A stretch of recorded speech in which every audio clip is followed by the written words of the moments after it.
video 4. Saya Cai Gita Sapitri dengan ujung NIM 1136.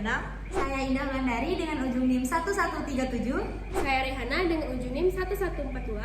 Saya Rahmi Nur Syafitri dengan ujung NIM 1144. Tujuan kami membuat video ini adalah untuk memenuhi tugas ujian akhir semester mata kuliah Manajemen Keuangan oleh dosen pengampu Ibu Nadia Eka Putri SEMAK.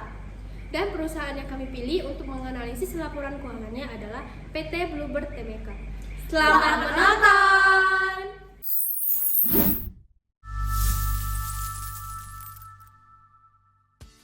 Sebelum kita membahas tentang analisis laporan keuangan Bluebird Group, alangkah baiknya kita mengetahui terlebih dahulu apa itu Bluebird Group. Jadi, Bluebird Group adalah salah satu perusahaan transportasi terkemuka di Indonesia yang dikenal luas melalui layanan taksinya. Didirikan pada tahun 1972 oleh Mutiara Djoko Soetono, Bluebird Group telah berkembang menjadi perusahaan yang menyediakan berbagai jenis layanan transportasi, termasuk taksi reguler, taksi eksekutif, rental mobil, dan layanan logistik. Bluebird Group terkenal karena komitmennya terhadap kualitas pelayanan, keselamatan, dan inovasi dalam memenuhi kebutuhan pelanggan. Yang pertama ada rasio likuiditas. Rasio likuiditas adalah perbandingan antara aktiva dan kewajiban lancar dari sebuah perusahaan. Rasio ini mengukur kemampuan perusahaan dalam membayar utang jangka pendek. Semakin tinggi nilai rasio likuiditas, semakin baik kemampuan perusahaan untuk membayar utang jangka pendek. Pada rasio likuiditas memiliki beberapa komponen. Yang pertama, rasio lancar. Rasio ini berfungsi untuk mengukur kemampuan perusahaan membayar kewajiban jangka pendek. Sebuah perusahaan dikatakan mampu memenuhi kewajiban jangka pendeknya apabila rasio lancarnya sebesar atau lebih dari 1. Rumus rasio lancar yaitu aset dibagi liabilitas lancar. Yang kedua yaitu rasio cepat. Rasio cepat atau quick ratio adalah indikator yang mengukur kemampuan perusahaan dalam memenuhi kewajiban jangka pendeknya dengan menggunakan aset yang paling likuid dan dapat diubah menjadi uang tunai dengan cepat. Nilai rasio cepat yang lebih besar dari 1 menunjukkan bahwa perusahaan memiliki cukup aset likuid untuk membayar kewajiban jangka pendeknya. Sebaliknya, rasio di bawah 1 bisa menjadi indikasi bahwa perusahaan mungkin mengalami kesulitan dalam memenuhi kewajibannya. Rumus rasio cepat yaitu aktiva lancar dikurang persediaan dibagi liabilitas lancar. Yang terakhir ada rasio kas. Rasio kas atau yang dikenal sebagai kas rasio adalah indikator yang digunakan untuk mengukur kemampuan suatu perusahaan dalam memenuhi kewajiban keuangannya, khususnya utang jangka pendek, dengan menggunakan kas dan setara kas yang dimiliki. Rasio ini merupakan indikator likuiditas yang paling konservatif karena hanya mempertimbangkan aset yang paling likuid dan tidak memasukkan persediaan atau piutang. Nilai rasio kas yang lebih besar dari 1 menunjukkan bahwa perusahaan memiliki cukup kas untuk membayar semua kewajiban jangka pendeknya. Sebaliknya, rasio di bawah 1 dapat menunjukkan potensi masalah likuiditas, di mana perusahaan mungkin tidak memiliki cukup kas untuk memenuhi kewajibannya. Untuk rumus rasio kas yaitu kas dan setara kas dibagi liabilitas lancar. Setelah dilakukan analisis, dapat diketahui bahwa rasio lancar mengukur kemampuan perusahaan untuk memenuhi kewajiban jangka pendek dengan aset lancar yang dimiliki yaitu pada tahun 2019 sebesar 124,59%, pada tahun 2020 sebesar 194,04%, pada tahun 2021 sebesar 241,84%, pada tahun 2022 sebesar 151,91%, pada tahun 2023 sebesar 170,95%. Dari data tersebut terlihat bahwa rasio lancar meningkat signifikan dari tahun 2019 hingga 2021 dan mencapai puncaknya pada tahun 2021. Namun, terjadi penurunan pada tahun 2022 sebelum kembali naik sedikit di tahun 2023. Kenaikan rasio ini menunjukkan bahwa perusahaan semakin mampu memenuhi kewajiban jangka pendeknya, meskipun penurunan di tahun 2022 mungkin menunjukkan adanya peningkatan kewajiban atau penurunan aset lancar. Selanjutnya ada rasio cepat. Rasio cepat ini memberikan gambaran lebih akurat tentang likuiditas tanpa mengecualikan persediaan dari aset lancar. Pada tahun 2019 sebesar 122,37%, pada tahun 2020 sebesar 192,42%, pada tahun 2021 sebesar 239,83%, dan pada tahun 2022 sebesar 150,40% dan terakhir pada tahun 2023 sebesar 168,50%. Seperti halnya rasio lancar, rasio cepat juga menunjukkan peningkatan yang signifikan hingga tahun 2021 dan mengalami penurunan pada tahun 2022. Rasio kas menunjukkan peningkatan dari tahun ke tahun hingga tahun 2021 dan kemudian mengalami penurunan pada tahun 2022 sebelum kembali meningkat pada tahun 2023. Meskipun rasio kas masih di bawah 1 pada tahun 2019 dan tahun 2022, peningkatan di tahun-tahun lainnya menunjukkan bahwa perusahaan semakin baik dalam mengelola kasnya untuk memenuhi kewajiban jangka pendek. Jadi, kesimpulannya, secara keseluruhan, analisis rasio keuangan dari tahun 2019 hingga 2023 menunjukkan bahwa perusahaan memiliki tren positif dalam likuiditasnya, terutama sampai dengan tahun 2021. Meskipun ada fluktuasi di tahun-tahun berikutnya, perusahaan tetap mampu mempertahankan rasio likuiditas di atas ambang batas yang sehat. Namun, perhatian harus diberikan kepada penurunan rasio di tahun tertentu yang bisa mengindikasi potensi masalah dalam pengelolaan aset atau peningkatan kewajiban yang perlu ditangani secara strategis. Yang kedua ada rasio solvabilitas. Rasio solvabilitas adalah ukuran yang digunakan untuk menilai kemampuan suatu perusahaan dalam memenuhi kewajiban utangnya, baik dalam jangka pendek maupun jangka panjang. Rasio ini mencerminkan seberapa baik perusahaan dapat membayar semua utang yang dimilikinya dengan menggunakan aset yang tersedia. Dengan kata lain, rasio solvabilitas memberikan gambaran tentang kesehatan finansial perusahaan dan kemampuannya untuk mengelola risiko keuangan. Pada rasio solvabilitas memiliki beberapa komponen. Yang pertama ada debt to asset ratio. Debt to asset ratio atau rasio utang terhadap aset adalah indikator yang digunakan untuk mengukur proporsi total aset perusahaan yang dibiayai oleh utang. Rasio ini memberikan gambaran tentang seberapa besar perusahaan bergantung pada utang untuk mendanai asetnya. Rasio kurang dari 1 menunjukkan bahwa perusahaan memiliki lebih banyak aset daripada utang, yang dianggap sebagai posisi keuangan yang sehat. Rasio sama dengan 1 menunjukkan bahwa total utang sama dengan total aset, menunjukkan penggunaan utang yang lebih tinggi. Rasio lebih dari 1 menandakan bahwa perusahaan memiliki lebih banyak utang daripada aset, yang dapat menjadi indikasi risiko kebangkrutan dan masalah likuiditas. Rumus debt to asset ratio yaitu total hutang dibagi total aset. Yang kedua ada debt to equity ratio. Debt to equity ratio adalah rasio keuangan yang mengukur proporsi utang perusahaan dibandingkan dengan ekuitas yang dimiliki oleh pemegang saham. Rasio ini memberikan gambaran tentang struktur modal perusahaan dan seberapa besar perusahaan menggunakan utang untuk membiayai asetnya. Rasio kurang dari 1 menunjukkan bahwa perusahaan memiliki lebih banyak ekuitas daripada utang, yang dianggap sebagai posisi keuangan yang lebih aman. Rasio sama dengan 1 menunjukkan bahwa perusahaan memiliki proporsi utang dan ekuitas yang sama, menunjukkan keseimbangan antara pendanaan dari utang dan ekuitas. Rasio lebih dari 1 menandakan bahwa perusahaan memiliki lebih banyak utang dibandingkan ekuitas, yang dapat meningkatkan risiko keuangan, terutama jika perusahaan mengalami penurunan pendapatan. Rumus debt to equity ratio yaitu total hutang dibagi total ekuitas. Setelah dilakukan analisis, dapat diketahui bahwa debt to asset ratio mengukur proporsi aset yang dibiayai oleh utang. Nilai debt to asset ratio yang lebih tinggi menunjukkan ketergantungan yang lebih besar pada utang untuk membiayai aset, yang dapat menandakan risiko finansial yang lebih tinggi. Pada tahun 2019, debt to asset ratio-nya sebesar 27,16%. Pada tahun 2020, debt to asset ratio-nya sebesar 27,82%. Pada tahun 2021, debt to asset ratio-nya sebesar 21,98%. Pada tahun 2022, debt to asset ratio-nya sebesar 22,38%. Pada tahun 2023, debt to asset ratio-nya sebesar 25,71%. Dari data tersebut, terlihat bahwa debt to asset ratio mengalami penurunan dari tahun 2019 ke 2021, mencapai titik terendah di 21,98% pada tahun 2021. Namun, rasio ini meningkat kembali pada tahun 2022 dan 2023. Meskipun nilai debt to asset ratio di bawah 30%, menunjukkan bahwa perusahaan tidak terlalu bergantung pada utang untuk membiayai asetnya. Peningkatan dari tahun ke tahun menunjukkan bahwa perusahaan mungkin mulai mengambil lebih banyak utang untuk mendanai operasinya.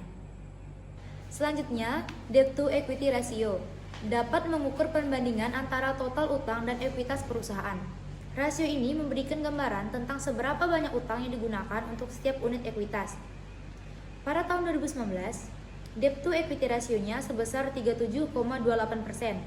Pada tahun 2020, debt to equity rasionya sebesar 38,54%.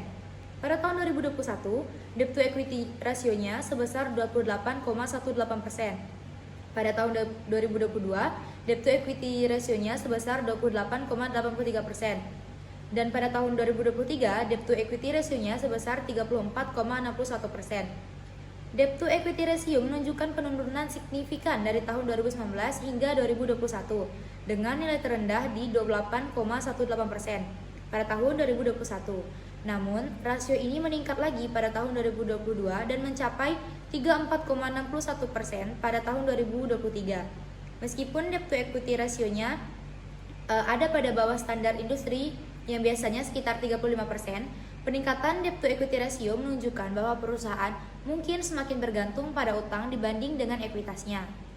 Kesimpulannya, secara keseluruhan, analisis rasio solvabilitas ini menunjukkan bahwa perusahaan memiliki posisi keuangan yang relatif stabil dan ketergantungan yang moderat terhadap utang.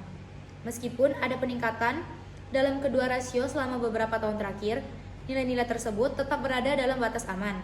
Namun, perhatian harus diberikan terhadap tren peningkatan ini untuk memastikan bahwa perusahaan tidak mengambil risiko berlebihan dalam membiayai utangnya di masa depan. Perusahaan perlu menjaga keseimbangan antara penggunaan utang dan ekuitas untuk memastikan kesehatan finansial jangka panjangnya. Yang ketiga yaitu rasio profitabilitas. Rasio profitabilitas merupakan perbandingan untuk mengetahui kemampuan perusahaan dalam mendapatkan laba atau profit dari pendapatan atau earning terkait penjualan, aset dan ekuitas atas dasar pengukuran tertentu. Pada rasio profitabilitas memiliki beberapa komponen. Yang pertama yaitu margin laba atas penjualan. Margin laba atas penjualan atau yang dikenal sebagai margin laba bersih adalah rasio yang mengukur seberapa banyak laba yang dihasilkan perusahaan dari setiap unit pendapatan yang diperoleh. Jika margin ini lebih tinggi dibandingkan dengan tahun sebelumnya, maka perusahaan dianggap lebih efisien dalam menghasilkan laba. Rumus dari margin laba atas penjualan yaitu laba bersih dibagi dengan penjualan dan dikali dengan 100%. Yang kedua yaitu basic earning power. Basic earning power atau BEP adalah indikator yang mengukur kemampuan perusahaan untuk menghasilkan laba operasional dari asetnya. BEP merupakan salah satu ukuran profitabilitas perusahaan dan dapat digunakan untuk menilai efisien dan tren pendapatan perusahaan. Jika nilai BEP tinggi, maka menunjukkan bahwa perusahaan efisien dalam menggunakan asetnya untuk menghasilkan laba. Ini berarti bahwa setiap dolar dari total aset menghasilkan lebih banyak laba operasional. Sedangkan jika nilai BEP rendah, maka menandakan bahwa perusahaan mungkin kurang efisien dalam memanfaatkan asetnya, yang bisa disebabkan oleh manajemen yang buruk atau biaya operasional yang tinggi. Rumus basic earning power yaitu EBIT dibagi total aset. Setelah dianalisis, margin laba atas penjualan menunjukkan persentase laba bersih yang dihasilkan dari total penjualan. Nilai margin laba pada tahun 2019 sebesar 7,80%, pada tahun 2020 mengalami kerugian sebesar 7,97%, pada tahun 2021 nilai margin laba meningkat sebesar 0,39%, pada tahun 2022 nilai margin laba sebesar 10,14%, dan pada tahun 2023 sebesar 10,47%. Dari analisis tersebut terlihat bahwa margin laba mengalami fluktuasi yang signifikan. Setelah mengalami kerugian pada tahun 2020, margin laba meningkat tajam pada tahun 2022 dan 2023. Peningkatan ini menunjukkan bahwa perusahaan berhasil meningkatkan efisiensi operasionalnya dan mengolah biaya dengan lebih baik, menghasilkan laba yang lebih tinggi dari penjualannya. Selanjutnya, basic earning power atau BEP mengukur kemampuan perusahaan untuk menghasilkan laba operasional tanpa mempertimbangkan struktur modalnya. Nilai BEP pada tahun 2019 sebesar 5,58%, pada tahun 2020 mengalami kerugian sebesar 4,01%, pada tahun 2021 nilai BEP meningkat sebesar 0,39%, pada tahun 2022 nilai BEP sebesar 7,03%, dan pada tahun 2023 sebesar 7,85%. Seperti halnya margin laba, BEP juga menunjukkan perbaikan yang signifikan setelah tahun 2020. Nilai positif di tahun-tahun berikutnya menunjukkan bahwa perusahaan semakin mampu menghasilkan laba dari operasi inti tanpa terpengaruh oleh biaya utang atau pajak. Yang ketiga, return on asset. Return on asset atau ROA adalah rasio keuangan yang digunakan untuk mengukur kemampuan suatu perusahaan dalam menghasilkan laba dari total aset yang dimilikinya. ROA menunjukkan seberapa efisien perusahaan menggunakan asetnya untuk menghasilkan keuntungan dan seringkali dinyatakan dalam persentase. ROA yang tinggi menunjukkan bahwa perusahaan mampu menghasilkan laba yang signifikan dari setiap unit aset yang dimiliki. Ini biasanya menarik bagi investor karena menunjukkan efisiensi operasional yang baik. Sedangkan ROA yang rendah menunjukkan bahwa perusahaan mungkin tidak memanfaatkan asetnya secara optimal, yang bisa disebabkan oleh manajemen yang buruk atau investasi yang tidak menguntungkan. Rumus return on asset yaitu laba basi dibagi total aset dikali 100%. Dan yang keempat yaitu return on equity. Return on equity atau ROE adalah rasio keuangan yang digunakan untuk mengukur kemampuan suatu perusahaan dalam menghasilkan laba dari ekuitas yang dimiliki oleh para pemegang saham. ROE menunjukkan seberapa baik perusahaan menggunakan ekuitas untuk menghasilkan keuntungan. ROE yang tinggi menunjukkan bahwa perusahaan mampu menghasilkan laba yang signifikan dari setiap unit ekuitas yang dimiliki. Hal ini menunjukkan efisiensi manajemen dalam menggunakan ekuitas untuk menghasilkan keuntungan. Sedangkan ROE yang rendah menunjukkan bahwa perusahaan mungkin tidak memanfaatkan ekuitasnya secara optimal, yang bisa disebabkan oleh manajemen yang buruk atau investasi yang tidak menguntungkan. Rumus return on equity yaitu laba basi dibagi ekuitas saham biasa dikali 100%. Selanjutnya yaitu ROA atau Return on Asset Ratio, yang menunjukkan seberapa efektif perusahaan menggunakan asetnya untuk menghasilkan laba. Berikut ini adalah nilai ROA selama 5 tahun terakhir. Pada tahun 2019 sebesar 4,25%. Pada tahun 2020 mengalami kerugian sebesar 2,25%. Pada tahun 2021 kembali meningkat sebesar 0,13%. Pada tahun 2022 sebesar 5,28%. Dan pada tahun 2023 meningkat lagi sebesar 6,11%. ROA yang tinggi pada tahun 2019 menunjukkan efisiensi tinggi dalam penggunaan aset. Meskipun mengalami penurunan pada tahun 2020, ROA kembali meningkat secara signifikan pada tahun-tahun berikutnya. Peningkatan ini mencerminkan perbaikan dalam kinerja operasional dan manajemen aset. Selanjutnya yaitu ROE atau Return on Common Equity, yang mengukur seberapa baik perusahaan menghasilkan laba dari ekuitas pemegang saham. Nilai ROE selama 5 tahun terakhir yaitu pada tahun 2019 sebesar 126,14%. Pada tahun 2020 mengalami kerugian sebesar 65,22%. Pada tahun 2021 kembali meningkat sebesar 3,49%. Pada tahun 2022 meningkat lagi sebesar 145,49%, dan pada tahun 2023 meningkat lagi sebesar 185,7%. ROA menunjukkan kinerja yang sangat fluktuatif. Setelah mengalami kerugian besar pada tahun 2020, ROE meningkat tajam pada tahun-tahun berikutnya. ROE yang tinggi di tahun 2022 dan 2023 menunjukkan bahwa perusahaan berhasil memanfaatkan modal pemegang saham secara efektif untuk menghasilkan laba yang signifikan. Dapat disimpulkan bahwa secara keseluruhan, rasio profitabilitas menunjukkan pemulihan yang kuat setelah periode kerugian di tahun 2020. Peningkatan dalam margin laba, BEP, ROA, dan ROE mengindikasikan bahwa perusahaan telah berhasil meningkatkan efisiensi operasional dan manajemen keuangannya. Hal ini memberikan sinyal positif bagi investor dan pemangku kepentingan mengenai potensi pertumbuhan dan profitabilitas perusahaan di masa mendatang. Yang keempat ada rasio penilaian. Rasio penilaian adalah alat analisis keuangan yang digunakan untuk menilai nilai suatu perusahaan berdasarkan data keuangan yang ada. Rasio ini membantu investor dan analisis dalam menentukan apakah suatu saham atau aset perusahaan dinilai terlalu tinggi, terlalu rendah, atau sesuai dengan nilai intrinsiknya. Rasio penilaian seringkali digunakan dalam pengambilan keputusan investasi. Pada rasio penilaian memiliki beberapa komponen. Yang pertama, ada price to earning ratio. Price to earning ratio adalah rasio keuangan yang mengukur hubungan antara harga saham suatu perusahaan dan laba per saham atau EPS.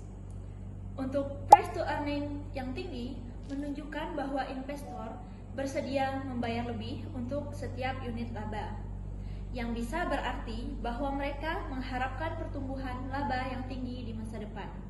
Namun, price to earning yang sangat tinggi juga bisa menunjukkan bahwa saham tersebut overvalue dan ada resiko penurunan harga jika pertumbuhan tidak tercapai.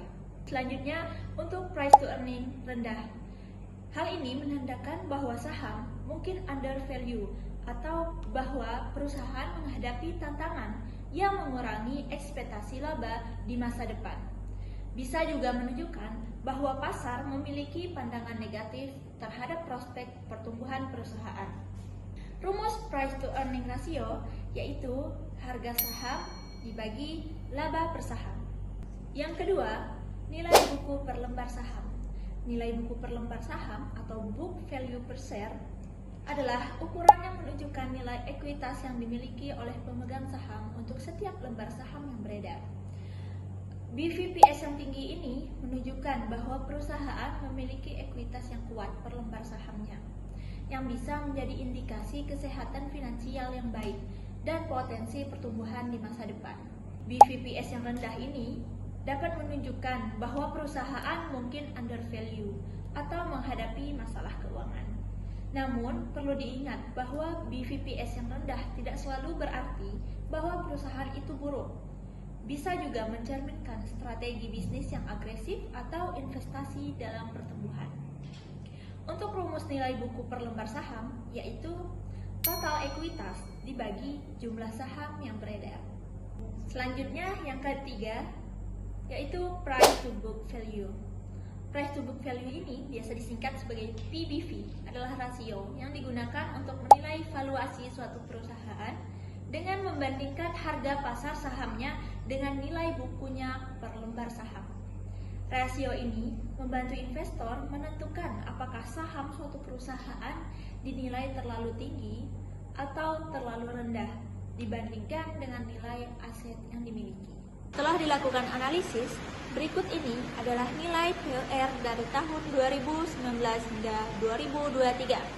Pada tahun 2019 ini sebesar 19.761,90. Pada tahun 2020 sebesar minus 20.312,50.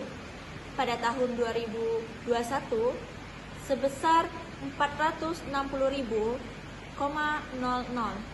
Pada tahun 2022 sebesar 9.860,14. Pada tahun 2023 sebesar 99.444,44. Dari data tersebut, PER menunjukkan fluktuasi yang signifikan. Pada tahun 2020, PER negatif menunjukkan bahwa perusahaan mengalami kerugian.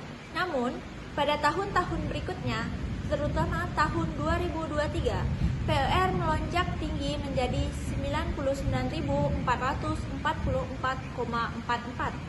Hal ini menunjukkan bahwa investor bersedia membayar harga yang sangat tinggi untuk setiap unit laba yang dihasilkan perusahaan. Hal ini mencerminkan ekspektasi pertumbuhan laba yang tinggi di masa depan. PER yang tinggi dapat diartikan sebagai indikasi bahwa saham mungkin dianggap mahal jika perusahaan tidak mampu memenuhi ekspektasi pertumbuhan tersebut. Selanjutnya, untuk nilai buku per lembar saham pada periode yang sama, yaitu pada tahun 2019 sebesar 2,16, pada tahun 2020 sebesar 2,9, pada tahun 2021 sebesar 2,6, pada tahun 2022 sebesar 2,14, pada tahun 2023 sebesar 2,25. Dalam 5 tahun terakhir, Nilai buku per lembar saham perusahaan menunjukkan pola yang berubah-ubah dengan penurunan pada tahun 2020 dan 2021. Namun diikuti oleh pemulihan yang stabil pada tahun 2022 dan 2023. Peningkatan terbesar terjadi pada tahun 2023, menunjukkan bahwa perusahaan mungkin berhasil mengatasi tantangan yang dihadapi sebelumnya dan meningkatkan posisi keuangannya. Hal ini bisa disebabkan oleh peningkatan aset, laba yang lebih baik, atau pengurangan utang yang signifikan.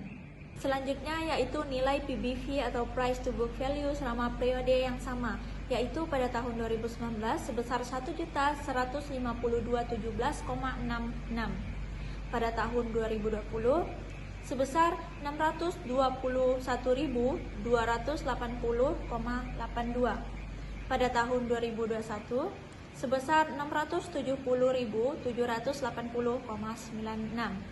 pada tahun 2022 sebesar 659.346,80, pada tahun 2023 sebesar 795.313,56.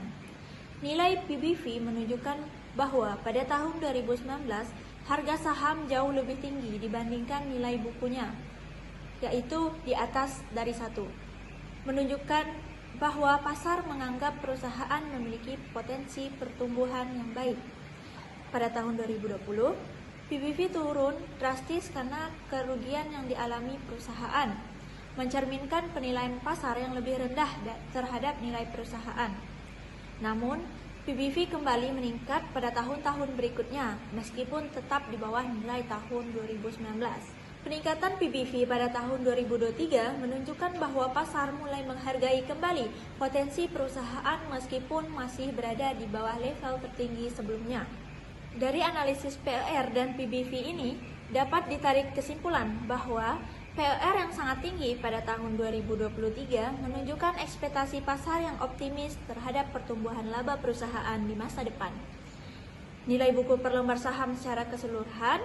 Untuk nilai buku per lembar saham yang meningkat pada tahun 2022 dan 2023 menunjukkan bahwa perusahaan telah mengatasi tantangan sebelumnya dan sedang dalam jalur pemulihan yang lebih baik, memberikan sinyal positif bagi investor.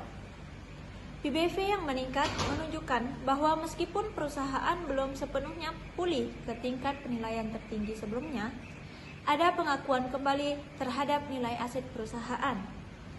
Investor harus mempertimbangkan ketiga rasio ini dalam konteks kinerja keseluruhan perusahaan dan prospek masa depannya sebelum membuat keputusan investasi. Meskipun PLR dan PBV memberikan wawasan penting tentang valuasi saham, penting juga untuk melihat faktor-faktor ini seperti kondisi pasar dan kinerja industri secara keseluruhan.